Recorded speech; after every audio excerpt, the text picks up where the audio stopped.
welcome to A Head Full of Tales. And today's story is called Cornishman Jack and the Black-Hearted Pirate. There was once a Cornish fisherman named Jack. Now, every day he would push his little boat out into the ocean, and then he would row into the middle, and then he would cast a net far, and then he would dive and he would pull out hundreds and hundreds of fish. Now, if his wife appeared at the sea edge and shouted, "Jack, Jack, come back to me. There's a storm a-coming, and I want you home for tea," he did exactly what she said, for she always knew when a storm was on its way. So he'd take the oars and he would row back as fast as he could. And after every day of fishing, he would sit by his wife and they would make a fish pie together. And she would tell him stories most wonderful. And she would take the necklace around her neck and say, "If you hold this up to the night sky, the stars will lead you to the biggest pearl in the world, as big as your fist and as bright as the moon. But don't go there, for it is guided by 3 sisters, 3 mermaids that will sing you a beautiful lullaby that will guide you into the sea, and you will die." "Don't worry, wife. I only want to catch my fish, and then I will come home to you every day, I promise." With that, she took off the necklace and said, "There you are, husband. Wear that for luck next time you go fishing." "I will, my dear." And the next day, he took out his little boat and they rowed into the middle of the ocean. And he was just about to cast his net when the wife came running to the sea edge. "Jack, Jack, come back to me. There's a storm a-coming and I want you home for tea." "But wife, I haven't even threw out my net yet. 1 minute, I promise, and then I'll be back." And he took the net and he threw it over the boat edge. Just then the storm came and the clouds grew darker and darker and heavier, and the waves went high and low, low and high, and they smashed his little boat into tiny little pieces. Jack grabbed hold of the wreckage. "Wife, wife, wait for me. I will be back, I promise, you see." And he bobbed up and down, and he went further and further into the deep, deep sea. Whoa! He held onto the wreckage for a night of the day, and he ended up in the middle of nowhere. Suddenly, a pirate ship came out of the mist. He could tell it was a pirate ship because the Jolly Roger was flapping in the wind. He was so exhausted, but still had enough strength to climb up the side of the ship and pull himself onto the deck. Suddenly, he turned around. Hundreds of pirates' cutlasses were facing him. And then the captain barged his way through. "Who are you?"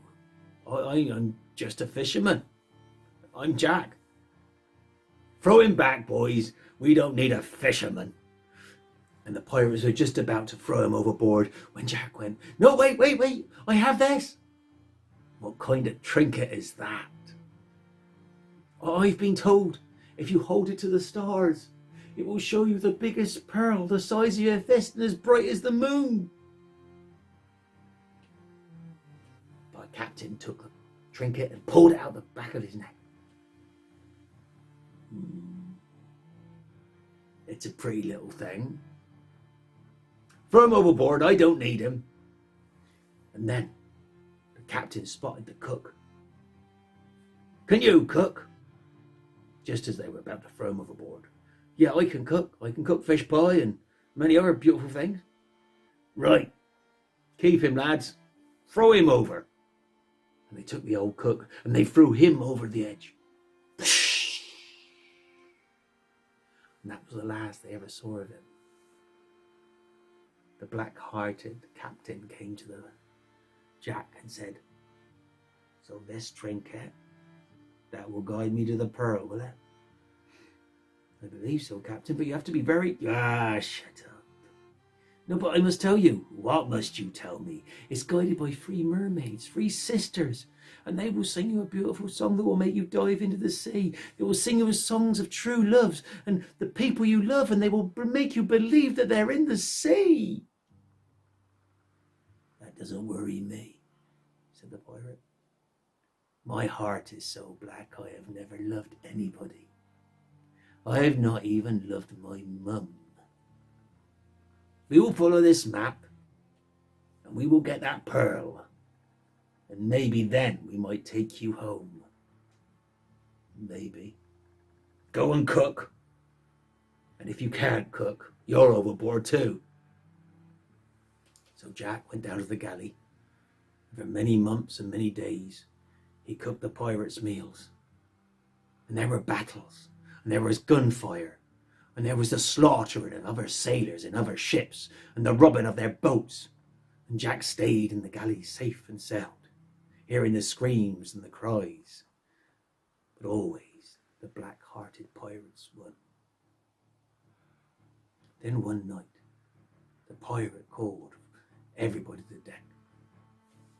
"We're nearly there, lads," said the captain, looking at the little trinket in his hand.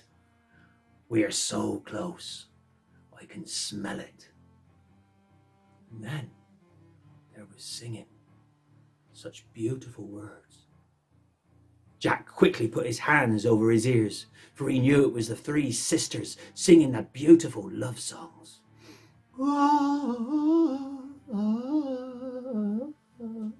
The pirates were hypnotized, and one by one they dived into the ocean, dived into the sea to be with the ones they loved upon the rocks.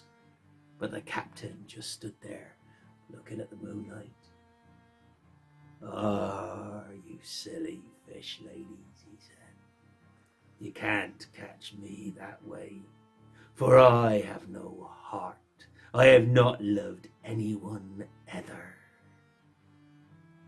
But then they started singing of gold and jewels and pearls that big as your fist and as bright as the moon.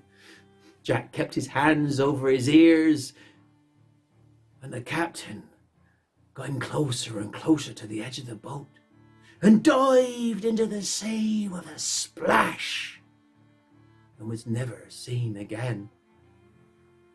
Now Jack couldn't steer the ship with his hands over his ears, so he slowly let one hand go. "Jack, Jack, home you go, to your wife that we all know. She's a wonder you will see, for she truly is a sister of the sea." With that, they let him be, and Neptune guided that ship back home. The winds blew in the right direction, and the waves and the tides took him back to Cornwall. And there he appeared, on a pirate ship full of treasure and gold, back to his wife, and lived happily ever after. Thank you. I hope you enjoyed the story, and don't forget to subscribe to A Head Full of Tales. See you later. Bye-bye.